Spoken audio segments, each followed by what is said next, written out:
사도행전 10장 34절로 38절에 있는 말씀입니다. 제가 봉독해 올리겠습니다. 베드로가 입을 열어 말하되 내가 참으로 하나님은 사람의 외모를 보지 아니하시고 각 나라 중 하나님을 경외하며 의를 행하는 사람은 다 받으시는 줄을 깨달았도다. 만유의 주 되신 예수 그리스도로 말미암아 화평의 복음을 전하사 이스라엘 자손들에게 보내신 말씀 곧 요한이 그 세례를 반포한 후에 갈릴리에서 시작하여 온 유대에 두루 전파된 그것을 너희도 알거니와 하나님이 나사렛 예수에게 성령과 능력을 기름 붓듯 하셨음에 그가 두루 다니시며 선한 일을 행하시고 마귀에게 눌린 모든 사람을 고치셨으니 이는 하나님이 함께 하셨음이라. 아멘. 이 시간 예찬아 크롬 거기 크롬 클릭해 주시고 앞에 불 꺼주세요. 아니 누르지 말고 카메라 확대해 주시고 틀어주세요. 소리 좀 키워주세요.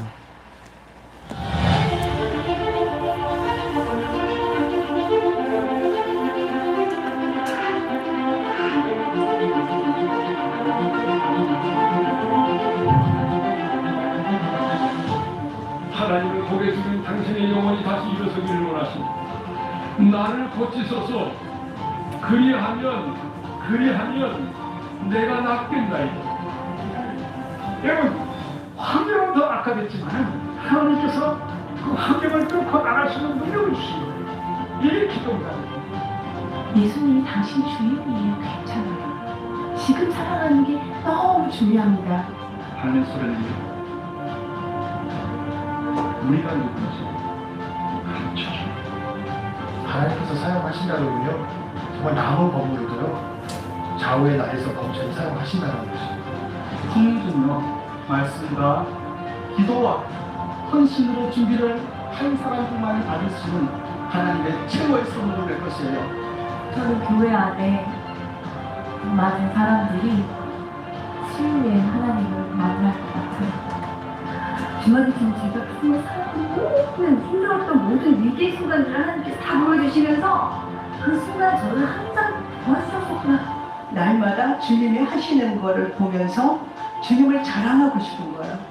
우리 모두가 주님의 증인이에요. 우리 한국교회가 옛날부터 했던 주여 부르짖는 이 기도, 이 기도가 최고의 하나님의 전략이라는 것을 알았습니다. 징계를 주신 이유는 반드시 회복시키기 위함입니다. 의인의 권한은 잠시입니다. 더 큰 기적은 십자가 사랑이 가장 큰 기적이라고 저는 감히 고백합니다. 주님 영광 받으시게끔 내가 주님 영광 돌려드리는 겁니다. 나를 통해서 주님 영광 받으시는 겁니다. 그 인생이 가장 행복하고 기쁜 거거든요. 나는 할 수 있다라고 외쳤던 내가 주인이었던 삶을 저는 과감하게 버리기로 마음먹었습니다. 마음속에 심겨진 살아계신 하나님에 대한 믿음은 그 무엇으로도 빼앗아갈 수가 없었습니다. 이 사람을 삶에서 실천할 수 있다고 생각합니다. 여러분, 우리는 사랑하기 위해서 태어난 사람들입니다. 이 끊을 수 없는 이형적 문제 답은 하나밖에 없다. 예수와 그리스도라는 것입니다. 제가 주고 싶은 유산은 믿음의 유산이에요. 우리의 아이들이 다음 세대입니다. 우리의 미래입니다. 하나님은 교회를 포기하신 적이 한 번도 없습니다. 교회를 사랑하는 자에게 하나님은 역사하십니다. 그렇다면 인간인 나는 어떤 고백을 해야 할까? 딱 하나였어요. 하나님은 늘 옳습니다.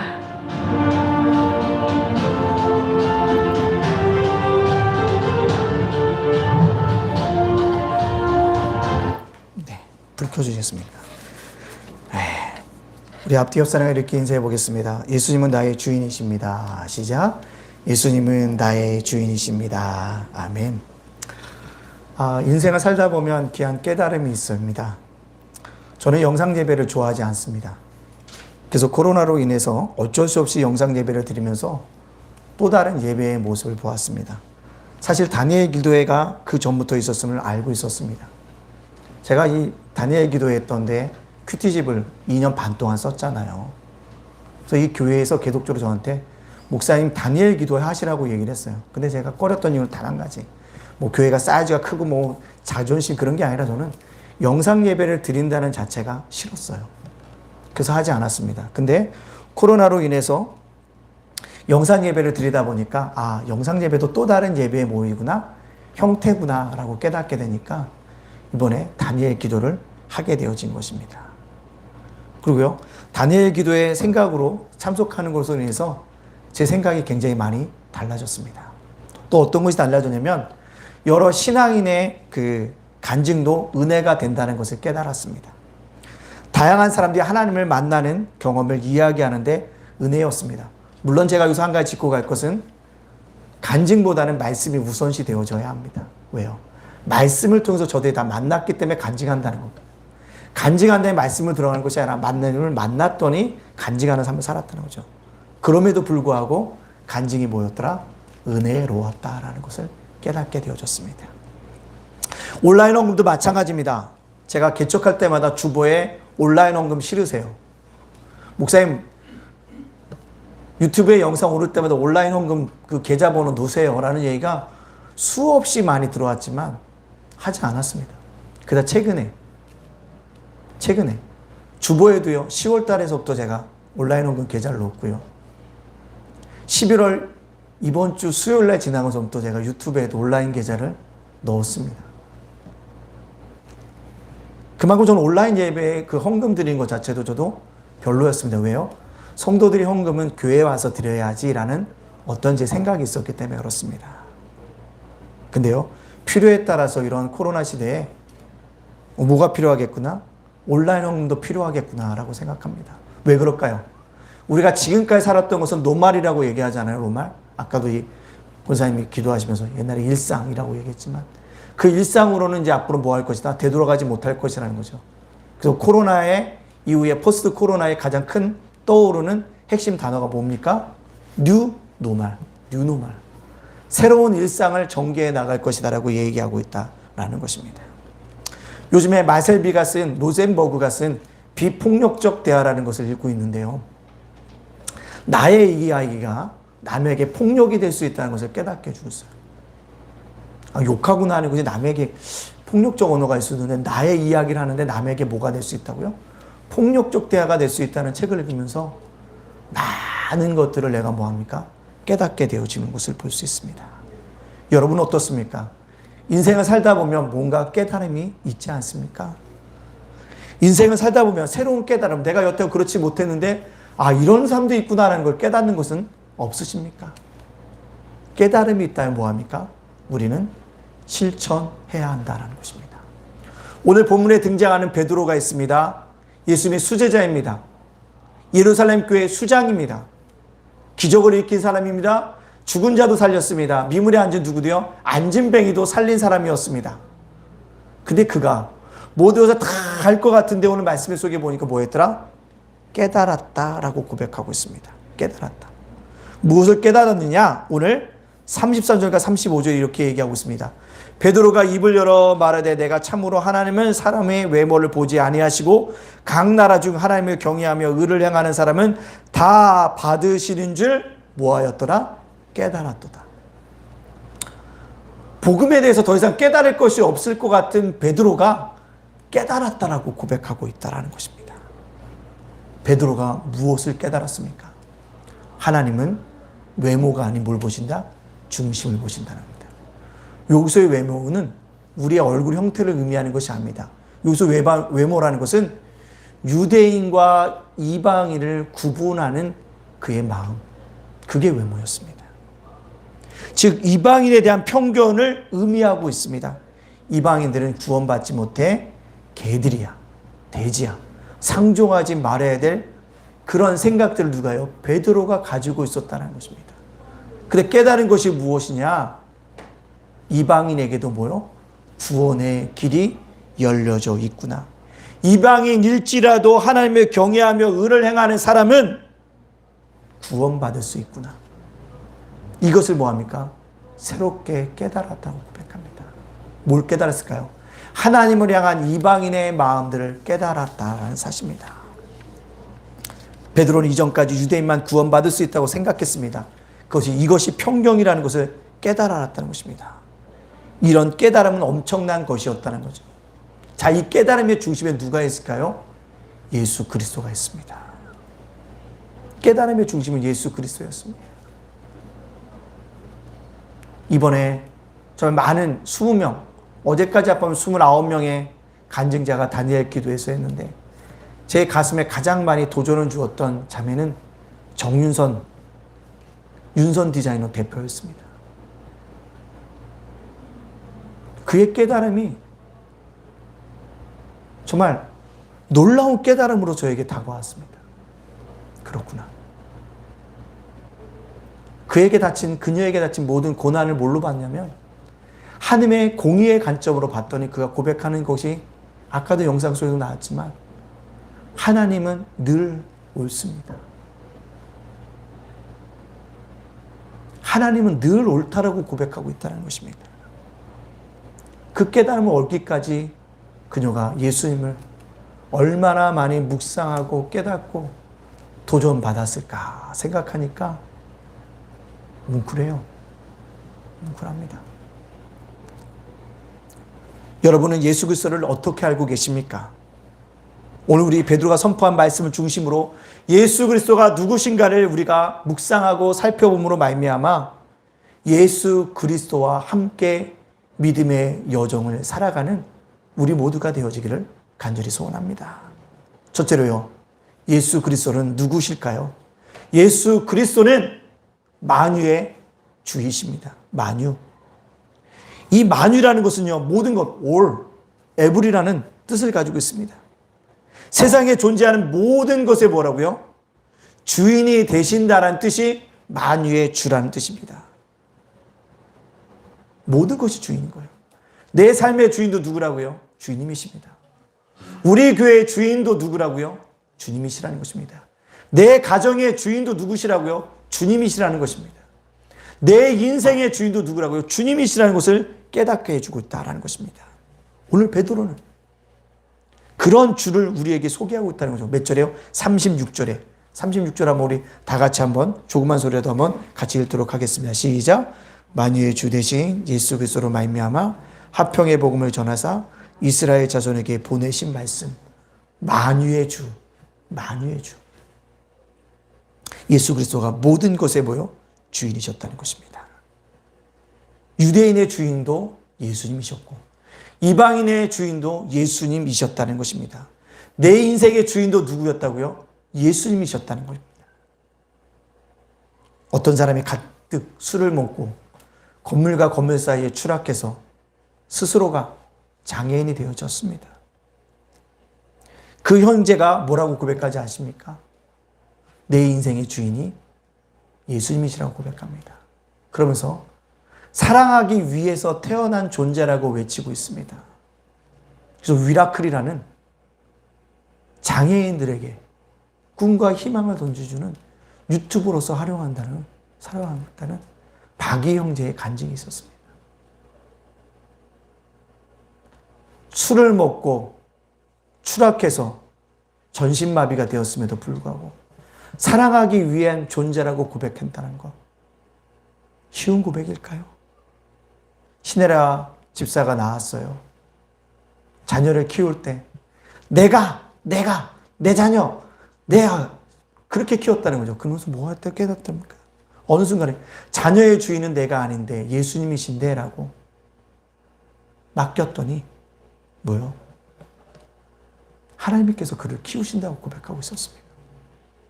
내 자녀들에게 줄 유산은 뭐밖에 없다고요? 믿음의 유산이라고요. 다음 세대를 생각하지 않을 수 없습니다. 다음 세대를 키워가야 한다는 사실입니다. 여러분의 자녀가 이야기합니다. 코로나 끝나면 교회 오겠어. 아니요. 가르쳐줘야 합니다. 아니야. 도전해. 우리 자녀는 믿음이 없어서 교회 못 나온다고. 아닙니다. 믿음을 심어주셔야죠. 찔러야 합니다. 오늘 삶 속에서 힘든 일이 있으면 기도하라고 찔러야 합니다. 이게 부모가 줄 수 있는 믿음의 유산인 거예요. 너희 난간을 오늘 하나님께서 어떻게 주셨는지 생각해 보겠니? 왜 네 인생 속에 이런 고난을 하나님께서 허락해 주셨을까? 한번 묵상해 봐. 우리 끊임없이 뭐예요? 믿음의 유산들을 우리 자녀들에게 나눠줘야 한다는 사실입니다. 결국 뒷짐져서는 안 된다는 것이죠. 예수를 믿지 않는 자녀에게 교회 나가라. 예수님이 정말로 네 인생의 주인이시다. 그게 만유의 주라고 고백하고 있는 누구요? 베드로의 설교라는 것입니다. 내 인생의 주인은 누구십니까? 예수님이십니까? 정말 여러분의 인생의 주인이 예수님이십니까? 다니엘 기도에 21일 동안 한 분도 빠짐없이 오신 분들이 몇 분 있어요. 어떤 분은 교회에 와서 하셨지만 어떤 분은 가정에서 21일 동안 한 번도 빠짐없이 참석하신 분들이 있습니다. 근데 그들의 29명의 간증자들이 나와서 늘 고백하는 이유는 딱 한 가지밖에 없어요. 내 인생의 주인은 누구였다? 예수님이셨더라. 사도 바울도 예수님을 핍박하는 자였는데 복음을 증거하는 자로 변케 되어집니다. 왜 그가 변화된 삶을 살게 되었을까요? 그의 인생의 주인이신 예수님께서 그가 핍박하는 자로 살지 않고 뭐요? 복음을 전파자로 부르셨기 때문에 그렇습니다. 사도 야고보가 순교당합니다. 누가 순교의 자리를 원하겠습니까? 제자들도 영광의 자리를 원하고 있다는 것입니다. 그를 순교의 자리로 인도하신 분, 그 인생의 주인이 예수님이셨기 때문에 그렇습니다. 욥도 자녀도 잃고 재산도 잃고 몸에 상처를 수없이 당했지만 하나님을 저주하지 않습니다. 왜요? 주신 자도 거두어 가신 자도 하나님이라고 고백하면서 자신의 인생의 주인은 주님인 것을 고백하고 있지 않습니까? 그렇습니다. 우리가요, 만유의 주라고 고백하는 베드로의 설교를 들으면서 내 인생의 주인은 누구시구나? 예수님이시구나. 그 예수님께 내가 뭐 했구나? 온전히 내 인생을 맡겨드려야겠구나라고 우리가 생각하며 살아가야 합니다. 만유의 주라고 고백하는 자들에겐요, 인생이 새롭게 뭐요? 해석되어집니다. 이번에 특별히 다니엘 기도하면서 그 목사님들만 보는 방에 아주 난리가 났어요. 왜 이런 강사를 초대를 했냐. 생각지 못했던 강사들이 되게 많이 왔어요. 목사인 아버지로부터 9년 동안 성폭행을 당했던 목사님 따님이 간증했어요. 어떻게 보면 정신분열과 같은 어떤 사람이 나와서 간증을 하는데 도대체 저게 무슨 간증일까 했더니 그 자막에 정리가 됐어요. 사치해야지만 잘 사는 줄 알고 사치했던 거예요. 그런 간증자들이 나온 겁니다. 3번의 결혼을 하고 3번의 이혼을 하고 또 4번째 결혼을 하려고 했던 그 간증을 들으면서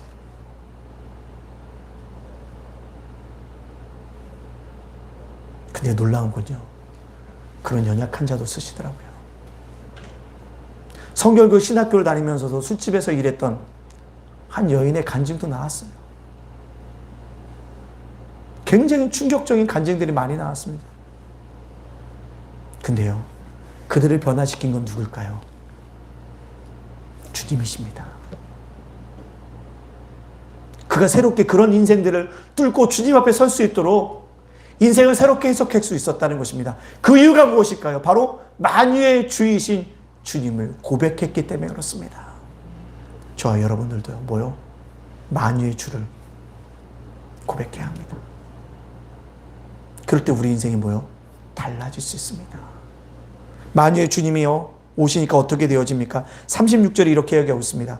만유의 주 되신 예수 그리스도로 말미암아 화평의 복음을 이스라엘 자손들에게 보내신 말씀.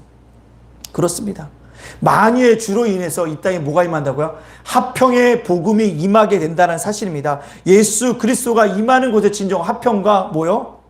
에이레네, 살롬이 임한다는 거예요. 에이레는 헬라어로, 히브리어로 살롬입니다. 그 평화가 임한다는 것입니다. 그렇습니다. 만유의 주가 내 안에 오시면 내 형편이 어떻든지 내 마음에 뭐요? 평안을 얻게 된다는 거죠. 그걸 이번에 다니엘 기도를 통해서 엄청나게 많이 깨달았습니다. 그 깨달음을 얻기까지 얼마나 많은 그분들의 갈등과 그분의 번뇌와 고민이 있었을까 생각해보니 간증하는 한 분 한 분들이 얼마나 귀한 분들인가를 새삼 깨닫게 되어집니다. 근데요, 가슴 아픈 일이 있었어요. 금요일날 영상이 갑자기 올라왔습니다. 이 영상이 뭐지? 눌렀어요. 수원의 이름만 들면 알만한 큰 교회에서 있었던 일이 영상으로 퍼졌습니다. 목사님이 설교를 탁 하고 나는데 목사님을 장로들이 끌어내리는 거예요. 추수감사절날 지난주에 있었던 일이에요. 막 아우성이 나야 막 울고 불고 소리치고 그런 영상이 고스란히 담겨져 있었습니다. 차마 눈뜨고 볼 수 없는 현상이 이 수원의 큰 교회 안에서 일어났다는 것입니다. 과연 화평의 복음을 전하고 애쓸 수 있을까요? 가슴 아픈 현실 속에서 저는 다시금 교회를 생각해 봅니다. 교회는 복음을 전하고 외쳐야 합니다. 그리고 교회 안에는 뭐가 있어야 합니까? 화평이 있어야 합니다.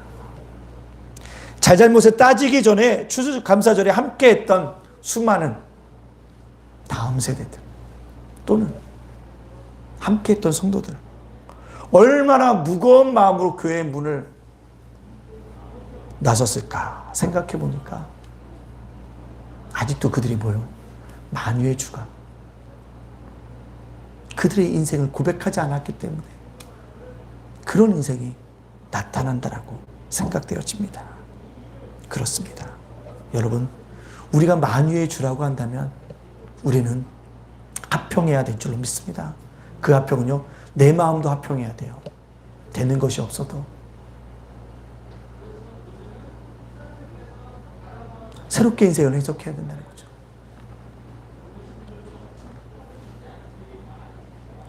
여러분, 우리는 이 합평의 복음을 전해야 합니다. 그리고 내 마음에 합평의 복음을 선포해야 합니다. 평안할지어다. 한번 속으로 외쳐볼까요? 시작. 평안할지어다. 모두의 뜻대로 되지 않을지어도 뭐 할지어다? 평안할지어다. 힘들고 어려운 일을 당할 때도 뭐 할지어다? 평안할지어다. 감당하기 벅찬 이야기를 의사에게 들었을지라도 뭐 할지어다? 평안할지어다. 이 평화의 복음이 우리에게 넘쳐나야 한다는 것입니다. 전쟁에 있는 곳의 평화를, 다툼에 있는 곳의 평화를 사랑받기보다는 사랑하기 위한 평화가, 잘잘못을 따지기 전에 평화를 심어줘야 합니다.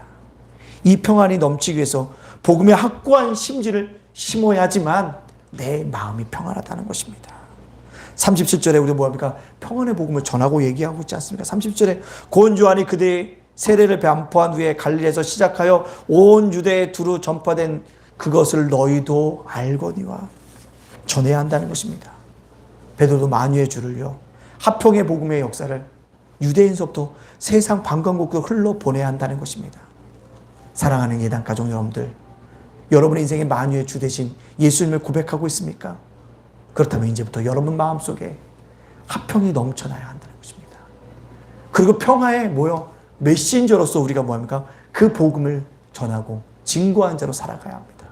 화평하지 못할 그 환경 속에 있는 사람들에게 만유의 주 대신 복음을 증거함으로 말미암아 그의 인생이 주님이 주인인 것들을 증거함으로 말미암아 평안이 그들에게 찾아들게 한다는 것입니다.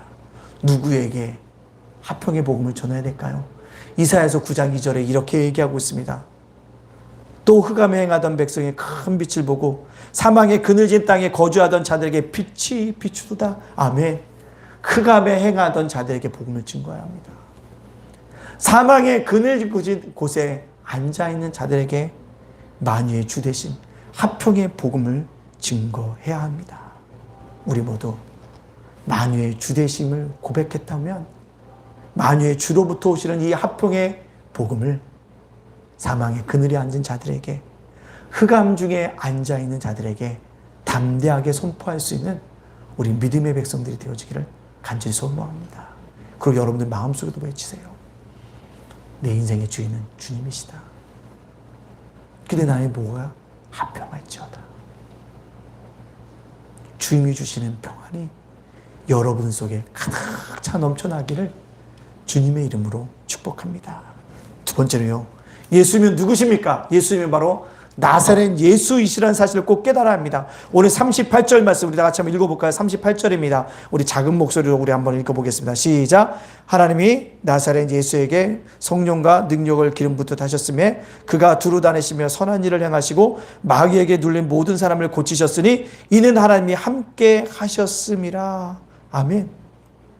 베드로가 앞절에서는 만유의 주라고 했는데요. 오늘 38절에 뭐라고? 하나님이 나사렛 예수에게 라고 얘기하고 있습니다. 나사렛 예수. 나사렛 예수라는 뜻은요, 예수님의 인성을 뜻합니다. 만유의 주는 예수님의 신성을 뜻하는 신학적인 용어인 것입니다. 나사렛 예수라는 말은요, 좋은 뜻이 아니에요. 이방 땅에서 구주가 나겠어? 라는 조롱의 말입니다. 그게 나사렛 예수라는 것입니다. 예수님이 왜 나사렛 예수를 소개할까요? 인간으로 오신 예수님이 이 땅에서 하신 일을 증거하기 위함입니다. 인간으로 오신 예수님이 어떤 일을 증거하셨나요? 오늘 첫 번째로 보면 이렇게 얘기하고 있던 38절에 보면 그가 두루 다니며 선한 일을 행하시고 이 선한 일이라는 것은 뭐냐? 은혜를 베푸셨다는 것을 의미합니다. 두 번째 나사렛 예수님께서 하신 일은 무엇이냐? 38절에 보니까 마귀에게 눌린 모든 사람을 고치셨다는 거예요. 마귀에게 눌린 사람을 고치셨다는 거예요. 그렇습니다. 나사렛 예수님이 이 땅에 오심으로 우리에게 주신 것이 무엇이냐면 은혜인 거예요. 죄인이었던 우리를 구원받은 백성 삼아주신 거 주님의 은총이었다는 거죠. 주님이 아니었다면 내 인생을 새롭게 해석할 수 있는 기회를 잃어버렸을 텐데 주님을 만남으로 내 인생을 새롭게 해석할 수 있는 힘이 됐다는 거죠. 그게 나사렛 예수께서 주신 은혜인 것입니다. 베드로에게도 얼마나 하나님께서 은혜를 베푸셨어요. 무식한 어부였습니다. 늘 칼을 가슴에 갖고 다니던 사람입니다. 칼을 왜 갖고 다녔을까요? 누구든지 수틀리면 뭐 하기 위해서요? 죽이려고 갖고 다녔던 사람이 아니에요. 근데 그가 주님을 만나더니요, 죽이는 일에 앞장선 사람이 아니라 사람을 낚는 새로운 어부로 뭐였다는 거예요? 변해졌습니다. 이것이 주님의 은혜가 아닙니까? 주님의 은혜 때문에 예루살렘 교회 수장도 되어지고 안전뱅이도 일으키고 죽은 다비다도 살리는 그런 능력의 종이 되지 않았습니까? 그가 복음을 증거하면 3,000명, 5,000명씩 회개하고 돌아오는 역사가 있지 않았습니까? 이처럼 우리에게 나사렛 예수님요, 우리에게 은혜를 주시기 위해서 이곳에 오셨다는 것입니다. 그렇다면 우리가 은혜가 메마를 때 외쳐야 될 일이 무엇입니까? 나사렛 예수입니다. 나사렛 예수요, 어서 오시옵소서. 그리고 나에게 뭘 주옵소서? 은총을 주시옵소서. 은혜를 베풀어 주옵소서. 어떤 은혜를 베풀어 달라고 했게가요? 때를 따라 돕는 은혜를 달라고 해야 합니다. 때를 따라 돕는 은혜가 나에게 넘쳐나게 기도합니다. 또 뭐요? 나를 위해 쌓아두신 은혜를 하나님께 베풀어 달라고 기도해야 합니다. 이번 다니엘 기도를 통해서 우리 정말 성도들에게, 특별히 오늘 강단에서 있는 이 목사에게 쌓아두신 은혜가 얼마나 컸는지 놀랍게 제가 큰 은혜를 받고 됩니다. 또 어떤 은혜를 간구합니다. 모든 것이 합력하여 선을 이루신 하나님의 은혜를 달라고 간구해야 합니다. 이제는요, 우리는요, 나사렛 예수의 이름을 불러가면서 뭐라고요? 은혜를 달라고 간구함으로 말미암아 이 은혜가 우리들 속에 철철철철 넘쳐오를 수 있는 믿음의 백성들이 되어져야 합니다. 얼마나 감사한지 몰라요. 참 은혜가 있었어요. 어저께 간증하는데 어떤 목사님이 그래요. 자기네 승합차 타는 얘기를 하는데 우리 교회도요, 한 분이 목사님 교회차가 없어요? 없어요. 저 교회차 산 카니발도요, 한 분이 100만 원을 등등으로 말미암아 시작했어요. 그리고 차를 샀습니다. 그거예요. 한 사람의 헌신이 차를 샀습니다. 우리 교회 시작할 때요, 한 분이 헌금을 해주셨어요. 그것이 우리 교회 뭐예요? 기반이 되어졌습니다. 어떤 아니 목사님 큰 돈인가요? 아니에요. 처음이 중요해요. 교회를 세워갔는데 그분이 드렸던 헌금이 우리 교회를 세워가는 겁니다. 이게 하나님의 은혜가 아닙니까? 인간적인 계산으로는 도저히 갈 수 없는 것이에요. 송전 비전원금을 거둔다니까 어떤 분이 500만 원을 작정하시고 500만 원을 다 내셨어요. 저는 그걸 보면서 21일 동안 다니엘 기도를 통해서 하나님이 성전을 이루어 가시겠구나. 그런데 어떤 분이 또 200만 원을 또 건축허금을 내셔서 세워져 가는 겁니다. 불편할 수 있습니다만 액수를 얘기해 주는 이유가 뭐냐면 저는 생각하는 게 그거예요. 누군가의 헌신이 그렇게 드려지면 이를 행하신 분 누구라고요?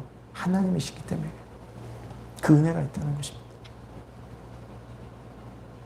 동료 목사님한테 얘기했습니다. 우리 교회는 비전원금을 시작했어. 윤목사 잘못했네. 이 코로나 팬데믹 상황에 비전원금을 작정해? 아유 정말 정신 나갔어. 그렇게 말했던 사람을 어제 만났어요. 그럼 내가 오늘 여러분에게 했던 얘기를 하니까 입을 다물지 못하는 거예요. 아무 소리 못하는 겁니다. 놀란 것입니다. 어제도 간증하잖아요. 다니엘 기도에 사랑의 헌금이 한 3배 가까이 들어왔대요. 아무도 상상하지 못했던 것입니다. 그 성전에 7,000명이 들어갈 때 작년에 7,000명이 모여서 매 20일 동안 은혜를 받았는데 지금 30%밖에 모이지도 않았는데 작년에 헌금의 3배가 들어왔대요.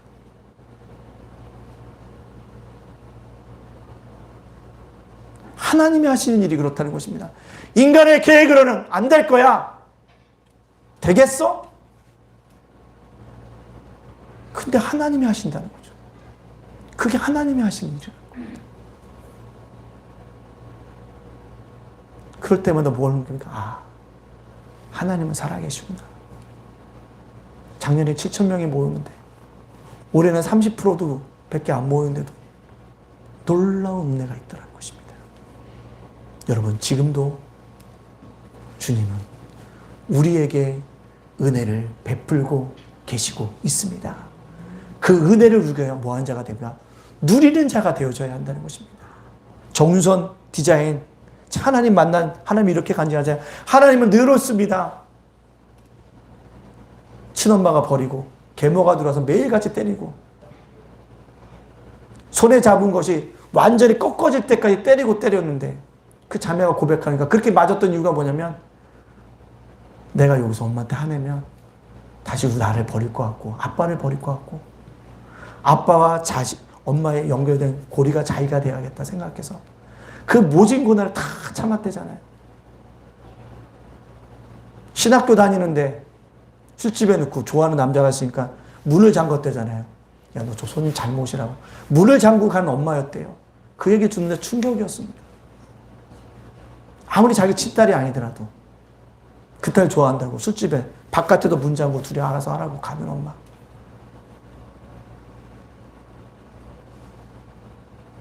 근데 그녀가 고백하는 것이 이거예요. 하나님은 늘 옳습니다. 그가 얘기해요. 공의의 하나님의 입장을 봤더니 인간의 정의의 개념이 아니라 공의의 입장을 봤더니 그래 하나님은 옳구나라고 고백하고 있다는 것입니다. 여러분 오늘도 우리에게 하나님은 은혜를 베푸시고 있습니다. 근데 그 은혜를 구합니까? 누리는 자가 되어져야 합니다. 아멘입니까? 근데 문제는 우리 성도들이 누리질 못한다는 거예요. 누려야 돼요. 그러기 위해서 뭔가 은혜를 간구하는 자가 되어져야 합니다. 근데 이런 일을 어떻게 행하셨을까요? 그가 얘기합니다. 뭐라고 얘기합니까? 38절에 하나님이 나사렛 예수에게 성령과 능력을 기름 붓게 하셨음에 나사렛 예수의 인성이신 예수께 성령과 기름을 부으셨듯 성령에 충만할 때 하나님의 은혜를 누릴 수 있습니다. 따라서 우리가 뭐예요? 성령 충만해야 돼요. 성령이 내 가슴에 있어야 합니다. 그럴 때 내가 뭐예요? 은혜를 누리는 자가 되어줄 수 있다는 것입니다. 나사렛 예수에게만 성령과 능력이 기름부터 임한 것이 아니라 오늘 저와 여러분에게도 성령의 능력이 기름부터 타면 은혜를 누리는 자가 될 줄로 믿습니다. 따라서 뭐요? 주여 내 안에 성령을 주시옵소서. 주여 내 안에 성령의 능력을 쏟아 부어 주시옵소서.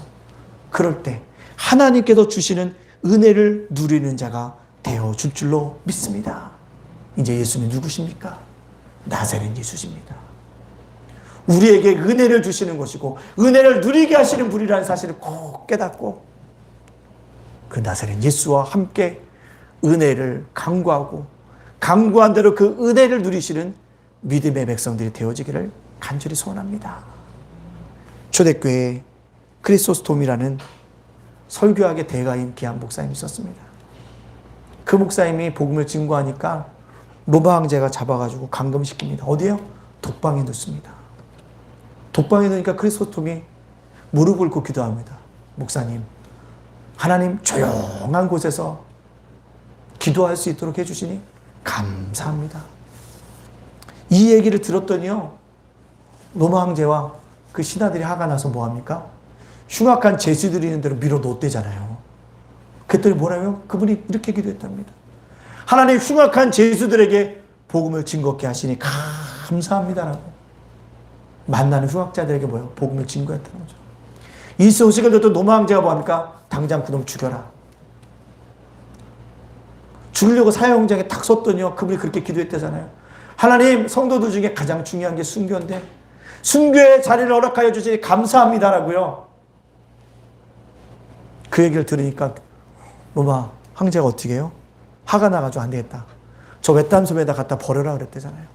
외딴 섬에 유배를 시켰습니다. 그랬더니 크리스토톰이 이렇게 기도했더니 하나님이 제가 아직도 이 땅에서 해야 될 사명이 남아있어서 남겨두시니 감사합니다라고요. 제가 이 얘기를 왜 합니까?